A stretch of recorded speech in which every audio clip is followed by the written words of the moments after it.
আলাইকুম এভরিওয়ান। এখন কামিনীকে গোসল করানোর জন্য আমরা মোটামুটি রেডি করেছি, ফুলফিল রেডি করিনি। হচ্ছে তার ফটোগ্রাফার, তার দুলা ভাই।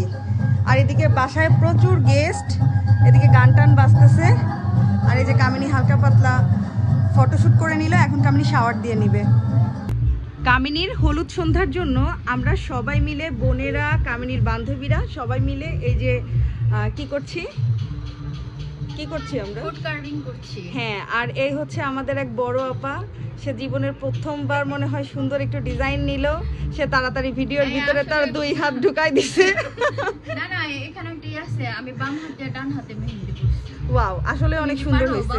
না না না, বুঝছেন তো ব্যাপারটা, যা বললাম আর কি, সেমই কিন্তু বিষয়টা। তো এই যে মাত্র একটা সাজানো হয়েছে, আর এই যে সাজানো হচ্ছে, আর এই যে এখনো ছোলাছুলি হচ্ছে, উপরেও বসে বানানো হচ্ছে। তো ফাইনাল লুক না হয় একটু পরেই শেয়ার করব। এটা হচ্ছে চেরি আপু। এইটাই আছে মজার না, উঠবি যাতে এটা মানে সামাল আছে না, ওই বালা রিঅ্যাকশনের বালা না। আর মুখটাই তো আটকানো। ও মনু এইটা কানে যাইবা ভাই, দাঁড়ো ওই পাইটা দাঁড়ো। না না ওরম না, উপরে ওই আগে আগে নিচে। এবার ওই না, তোর মুখ দেখা যায় না। না আমারে তুই এবার যে ভাইয়ের মুখ দেখা যায় হইছে। আবে কি খবর কামিনী? তো মালটা খাওয়াই দেন কামিনী রে। বলতে সাবধান না, মাদা মাদা নারা বাকি যে তোর সুরি নিয়ে যে আনারস কেটে দেয়নি। কামিনী রে শেষ খাওন খাওয়াই দে। কে ও আর আসবে না, আর বিদায় দিবি একবারে। বিয়ের আগে এই শেষ খাওয়া না, আবার তোমার বিয়েও খাওয়াই দেবে। খাবার বলবা ওরে বাবা, খাবার খালি এদিকে মাঝখানে যে কামিনী বসা আছে তা দেখো না। হইছে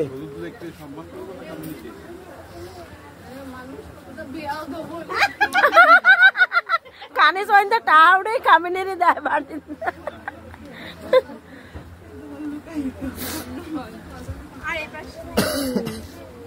আমার পাঙ্খা কাটতে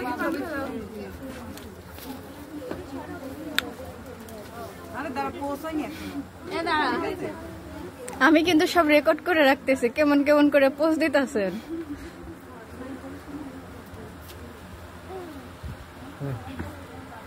ভালোই লাগতেছে, সেলিব্রিটি মনে হচ্ছে সব। আসলে আমার বোনের মেহেন্দি, হলুদ, বিয়ের প্রোগ্রাম বা বউ হাতের প্রোগ্রাম কোনোটারই ফুল ভিডিও আমার কাছে নেই। যেহেতু বড়, তাই আমার উপরও অনেক বেশি দায়িত্ব ছিল, আর সেই দায়িত্বগুলো পালন করতে গিয়ে ভিডিও করার কথা একেবারেই ভুলে গিয়েছি। আসলে একেবারেই সময় পাইনি। আমার বোনের হলুদেও আমি একেবারে সবার শেষে অ্যাটেন্ড করেছিলাম। সব কিছু গুছিয়ে দিয়ে ওকে সাজিয়ে দিয়ে অ্যাটেন্ড করতে করতে আমার অনেক দেরি হয়ে গিয়েছিল। ততক্ষণে হলুদের প্রোগ্রামও অর্ধেক শেষ হয়ে গিয়েছিল। আমি তেমন কোনো ছবি পর্যন্ত তুলতে পারিনি। আমি আমার অন্য বোনদের কাছ থেকে এইসব ছবি কালেক্ট করেছি শুধুমাত্র একটা ছোট ব্লগ করার জন্য। ভিডিওটি কেমন লাগলো অবশ্যই কমেন্ট করে জানাবেন।